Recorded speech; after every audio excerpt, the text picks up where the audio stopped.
I'm just sitting here trying to cool off, and like my sweat won't even evaporate because the air is already saturated with water. It's so humid, you know.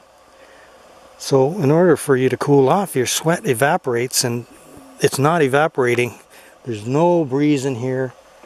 Well, very little. There's a little bit of you can probably see the trees moving a little bit, but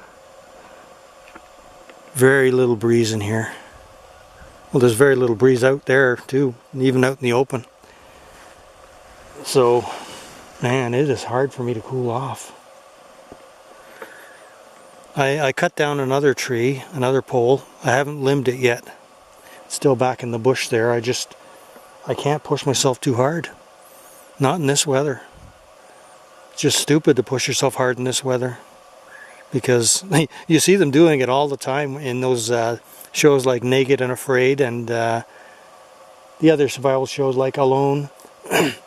These guys come in with the big muscles, you know, and the tattoos, and bragging about their military background or whatever, you know. And the first thing they do, never fails, they try to show everybody how tough they are. And they go in there and they overwork themselves, and before you know it, they're lying on the ground crying for mommy. You know, you got to be smarter than that. Okay, so you have military background and teach you how to survive, but obviously they didn't teach them to slow down and take it easy when it's brutally hot. Some of those guys, I have to laugh at them. But I'm not going to be like that. I mean, I know my limits, and I'm not ashamed of them. I'm 67 years old, so the fact that I can still even do this is incredible. I'm not bragging. I'm just saying I'm lucky to have that kind of health. You know, I know some people just don't have that health, and they want to. And then there are others, that some people I know at the building there, who could have the health, but they just do nothing. They just sit there. I know one guy that sits on the bench all day. He's in pretty good shape. I mean, he's not overweight. He looks like he can get around pretty good. All he does is sit there.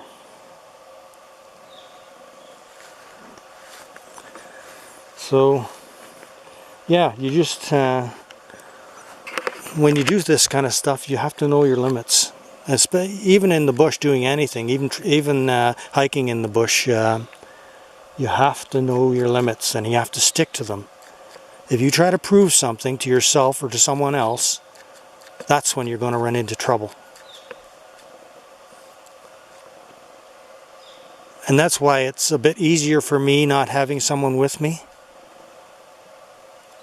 Because when you have someone with you, you know, it's a natural human tendency to want to, you know, show off, be the big shot. And a lot of times that's what happens to these guys in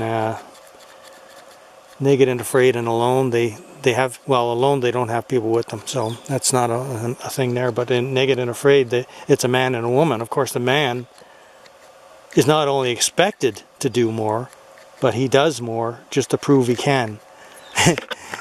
It's you know, human psychology's always been a real, you know, interesting hobby for me, and I watch people a lot just to figure out why they do what they do. And it's very easy with guys knowing why they do those kind of things.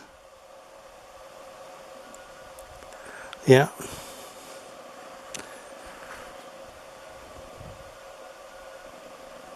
Boy.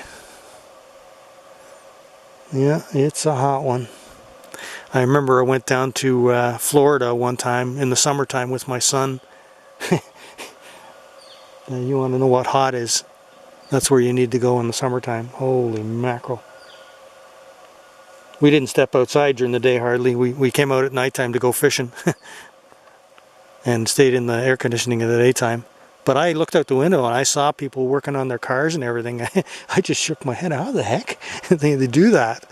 I guess if you're born in that environment, then your genetic makeup is suited for it. But I was born in the northern hemisphere, and my genetic makeup is suited for cooler climates.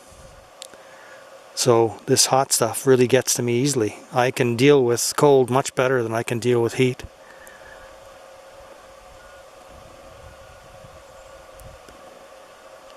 But like I said, I'm just going to stay here until I feel, well, until the sweat evaporates off my skin at least.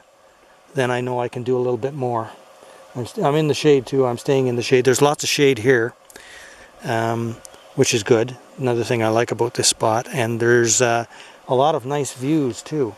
But I'm not going to show them, like I said, because I know that some people might know this area and they'll say they know where it is, and then before you know it, you have visitors. So yeah, there's some really nice views.